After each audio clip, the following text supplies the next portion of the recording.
السلام عليكم، مرحبا بكم في فيديو جديد ووصفة جديدة. اليوم راح نحضروا تحلية بالتفاح. تجي بنينة وسهلة في التحضير. في مقلاة نحطوا 100 غرام زبدة كما راكم تشوفوا. نزيد عليهم 4 مغارف كبار سكر، ما يعادل 80 إلى 100 غرام سكر. ونزيد عليهم نصف ملعقة قرفة. هكذايا نخلطوا هذه المكونات حتى يذوبوا كامل، ذوب الزبدة ويذوب السكر، تدخل النكهات في بعضها باش نقدروا نحطوا التفاح تاعنا. هكذا نبقاو نخلطوا. هنا جبت 3 حبات تفاح كبار، قطعتهم الى مكعبات. هنا التفاح ما قشرتوش، حبيتو تقشروه قشروه. نقطعوه الى مكعبات صغيره ونبقاو نخلطوا حتى يمتزجوا كامل، وهذاك التفاح يبدا يطيب غير شويه والسكر والزبده يتكراميليزاو كما راكم تشوفوا. تولي عندنا هكذا كما الكراميل. نطفو على هذا التفاح ونخلوه يبرد كما راكم تشوفوا هكذا باش نستعملوه في التحليه تاعنا. في اناء جبت 200 مليلتر من الكريمه السائله، تكون بارده جدا، درتها في المجمد كونجيلاتور. في الاول نخلط بالسرعه المتوسطه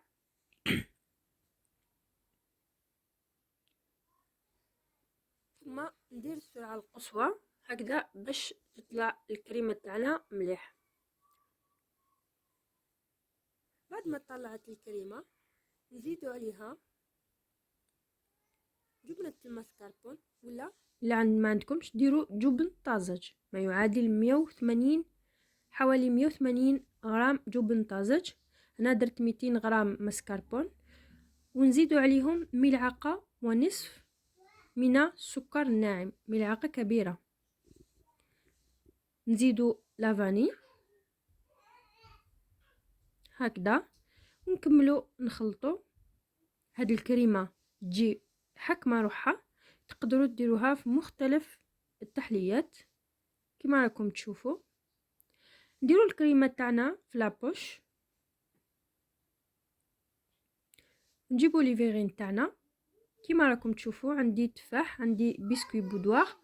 الطبقه الاولى راح ندير بسكوي بودوار وندير طبقه تاع التفاح، بعد طبقه تاع ندير شويه كراميل. هنا درت سوبر كريم كراميل، وهنا زدت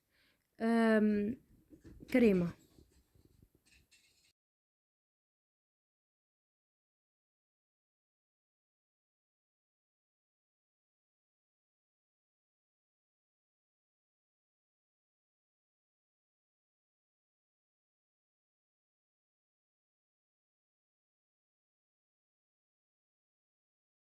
لا كما راكم تشوفوا نكمل كامل لي فيغين تاوعي. درنا طبقات بسكويت تفاح كراميل، كريمه بسكويت تفاح كراميل